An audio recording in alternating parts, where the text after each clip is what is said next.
Bienvenue sur Africa 24 dans cette nouvelle édition du 12-15. Au sommaire de l'actualité présidentielle, législatives et locales, les Sierra-Léonais ont voté ce mercredi pour ces 3 scrutins marqués par une forte affluence.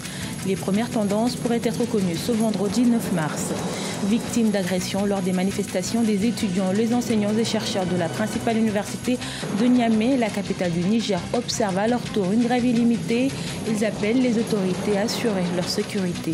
Et ce 8 mars marque la journée internationale des droits de la femme. Dans ce journal, nous irons au Cameroun où l'autonomisation de la femme et de la fille est au cœur des débats. Mais tout d'abord, le président algérien Abdelaziz Bouteflika appelle à lutter contre le terrorisme dans un contexte critique pour la région. Il invite les pays arabes à une action commune pour vaincre le fléau. C'est à la 35e Conseil des ministres arabes de l'Intérieur qui s'est achevé ce mercredi à Alger, la capitale. Également au menu des discussions, les menaces à la sécurité et la lutte contre la criminalité sous toutes ses formes, en plus des migrations clandestines. Plus de 3 millions d'électeurs étaient appelés aux urnes ce mercredi pour choisir leurs représentants locaux, leurs députés et le prochain président de la République. Marqué par une forte affluence dans les bureaux de vote, la journée s'est déroulée sans incident majeur en Sierra Leone. 16 candidats se disputent la magistrature suprême. Marcel Farba-Maroun et Solène Duplessis.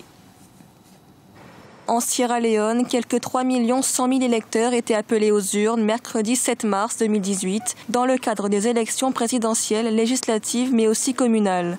Pour la présidentielle, qui est le scrutin phare de cet événement politique, 16 candidats étaient en lice pour succéder au président sortant, Ernest Bai Koroma, qui a terminé ses 2 mandats conformément à la Constitution. Parmi ces candidats, 2 sont classés comme principaux favoris, Samura Kamara du parti All People Congress et Julius Maada Bio du Parti du Peuple de Sierra Leone, autrefois chef de la junte de 1996, qui rendit le pouvoir aux civils. Pour ce qui est de Samura Kamara, je pense qu'en tant qu'ancien ministre des Affaires étrangères, par ailleurs candidat du parti au pouvoir, il a quand même des atouts, ne serait-ce que parce qu'il peut s'appuyer sur l'organisation, sur les ressources du parti au pouvoir. Sauf qu'en étant aussi le candidat au pouvoir, il endosse le bilan du président Ernest Bai Koroma.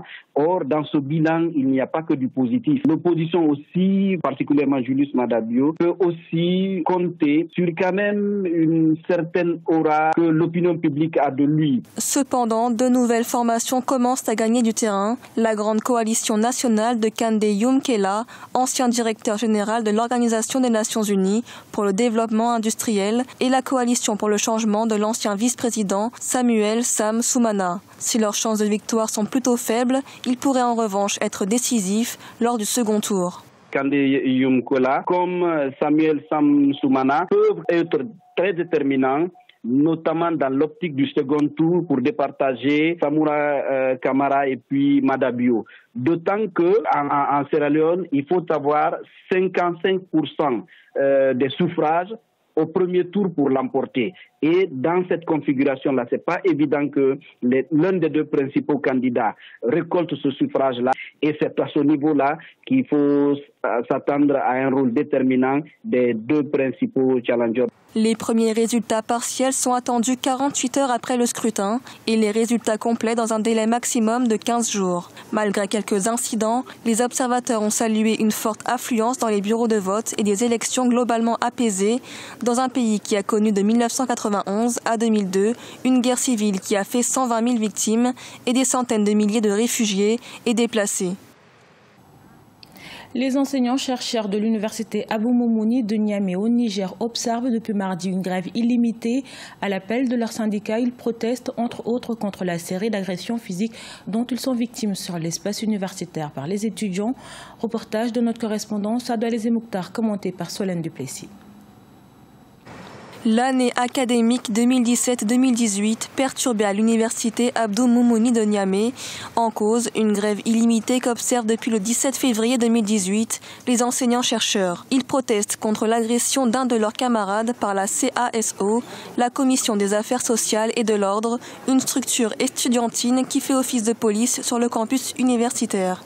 Aussi, le syndicat national des enseignants-chercheurs exige notamment la dissolution de cette structure estudiantine qu'il qualifie de milices aux pratiques mafieuses, l'identification et l'exclusion immédiate et définitive de l'université Abdou Moumouni, des étudiants identifiés comme responsables de l'agression du 7 février 2018. On est dans un état de droit quand même. La sécurité, c'est un droit constitutionnel. Donc, un étudiant n'a pas droit d'intégrité physique ou bien de vie ou de mort, c'est un autre. Et encore faut-il même qu'il soit un étudiant, parce que parfois ce n'est même pas des étudiants. Et donc ça ne s'est même pas limité à la structure estudiantine, ils s'en prennent même au personnel administratif et technique. Il y a eu un cas l'année passée. Nous, on s'attend à ce que tout simplement l'État prenne ses responsabilités, l'État assure ses tâches régaliennes de maintien de l'ordre, qu'il ne doit pas le faire par procuration, par étudiant et pire par élève interposé. Pour l'heure, les autorités rectorales et même académiques ne se sont pas prononcées sur la question. Tout en se disant disposés au dialogue, les étudiants excluent toute idée de dissolution de la Commission des affaires sociales et de l'ordre. Là où il y a un hic, c'est que les SNEX, c'est les SNEX qui refusent les débats. C'est les SNEX qui refusent de nous rencontrer. C'est les SNEX qui tournent le dos à toute tentative de réconciliation.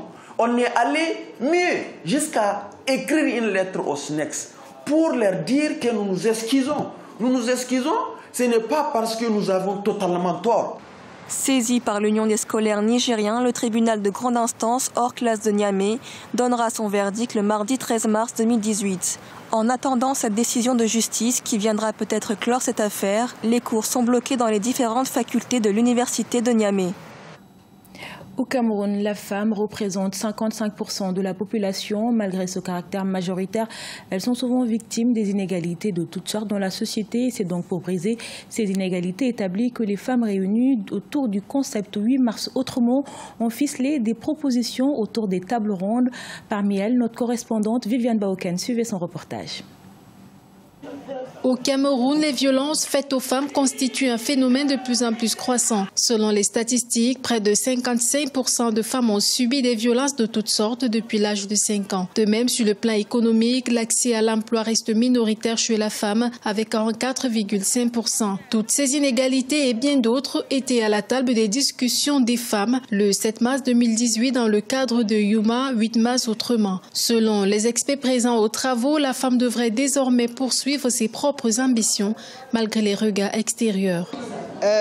Face aux inégalités, il y a d'abord le courage d'être non conforme et de poursuivre ses propres intérêts, ses propres ambitions. Il faut du courage, parce qu'il y a le regard des autres qui vous jugent et qui a tendance à vous rabaisser. Les femmes doivent s'autonomiser parce qu'elles participent dans la vie économique du pays. Elles ont toujours été considérées comme en second plan. Et là, je pense vraiment qu'elles devaient être autonomes aussi bien dans leur vie professionnelle que familiale. Face à ces nombreuses injustices sociales vis-à-vis de la gente féminine, les femmes présentes aux échanges ont compris l'enjeu majeur lié à leur autonomisation à travers la valorisation de leurs capacités. Il faut valoriser la femme et montrer que la femme camerounaise a du potentiel. La femme camerounaise peut réussir, la femme camerounaise a son apport dans l'économie, même au niveau étatique. La femme camerounaise peut être présidente du Sénat, pourquoi pas. La femme camerounaise peut occuper tous les postes de la pyramide nationale. En instaurant le 8 mars comme journée internationale de la femme, les Nations Unies donnaient ainsi l'occasion aux femmes de réfléchir sur les stratégies globales de recherche de solutions aux inégalités dont elles font l'objet à travers le monde. Les Étoiles du Matin est une équipe de football entièrement féminine. Elle est composée de jeunes filles réfugiées de Lucenda, le plus grand camp de réfugiés de la République démocratique du Congo. À travers le football, les joueuses ont trouvé le moyen de développer leur talent, essayant ainsi de reconstruire leur vie après avoir échappé au conflit dans leur pays. Graziella Chakonte. Le football pour s'imposer, le football pour s'amuser, le football pour oublier. À Lucenda, le plus grand camp de réfugiés de la République démocratique du Congo, Emerance, réfugiée burundaise de 16 ans, est capitaine des Étoiles du Matin, une équipe de football composée de jeunes filles qui, comme elle, jouent pour oublier leur traumatisme. Nous sommes contentes lorsque nous marquons un but, toute l'équipe se réjouit. Nous oublions que nous sommes des réfugiés lorsque nous jouons. Nous sommes très heureuses, nous sommes dans un autre monde. Une échappatoire donc. Et pour que cela perdure, les filles bénéficient d'un entraînement et du soutien logistique du Haut Commissariat aux réfugiés. Seulement, le manque de fonds limite les activités. J'aimerais que les filles doivent être aussi encouragées pour avoir des matériels utilisés pour le sport. Notre rêve est de jouer aux Jeux Olympiques. Nous avons appris que des réfugiés peuvent prendre part aux Jeux Olympiques. Un rêve qui pourrait bientôt devenir réalité. Il a en effet été proposé lors du symposium du football féminin à Marrakech d'augmenter le nombre d'équipes participantes aux Jeux Olympiques afin d'avoir plus de représentants de l'Afrique. Encore faudrait-il redoubler d'efforts pour saisir la balle au vol. Ce journal a été réalisé par l'ensemble de la rédaction. Merci pour votre fidélité. Dans un instant, une nouvelle édition de l'actualité sur Africa 24.